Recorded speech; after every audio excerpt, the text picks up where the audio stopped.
Hello, and welcome to the Medieval Academy of America's podcast about the Barbarian Invasions of Europe during the period of time between 400 AD and 1000 AD, commonly known as the Dark Ages.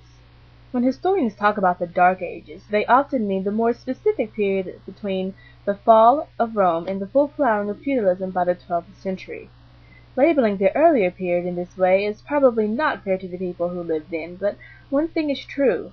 We have relatively less surviving information, so the early medieval period was dark in that sense. The term barbarian is Greek in origin.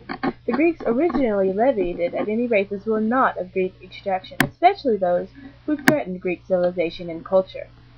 The life of the barbarian people was very hard and the climate was rough.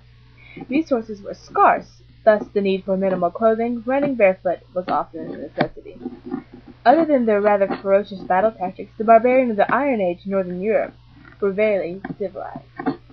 Unlike the Huns, which were a barbarian race hailing from the Orient, the North European barbarians were pretty much content to keep themselves and to their own.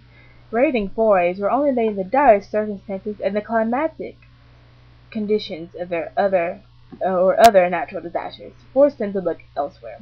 The Northern European barbarians, also known as the Celts or the Norse, consisted of several loosely knit tribes of people.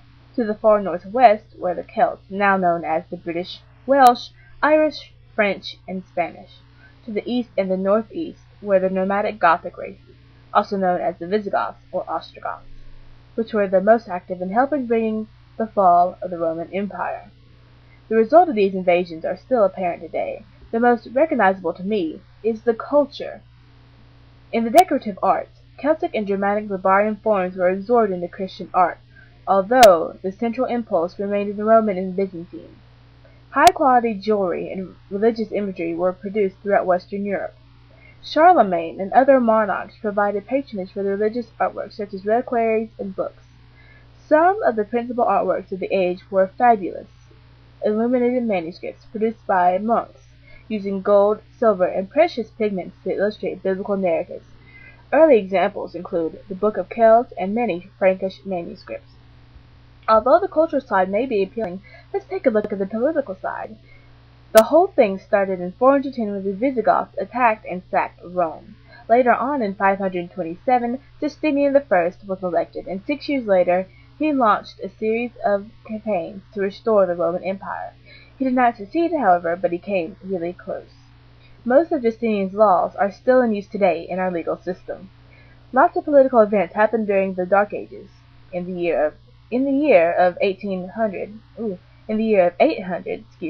Charlemagne was crowned the Holy Roman Emperor by the Pope.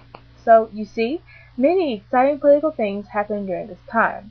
Well, that's mainly all the time I have for today. If you would like to know more, please don't hesitate to check out the Medieval Academy of America's homepage located at www.medievalacademy.org.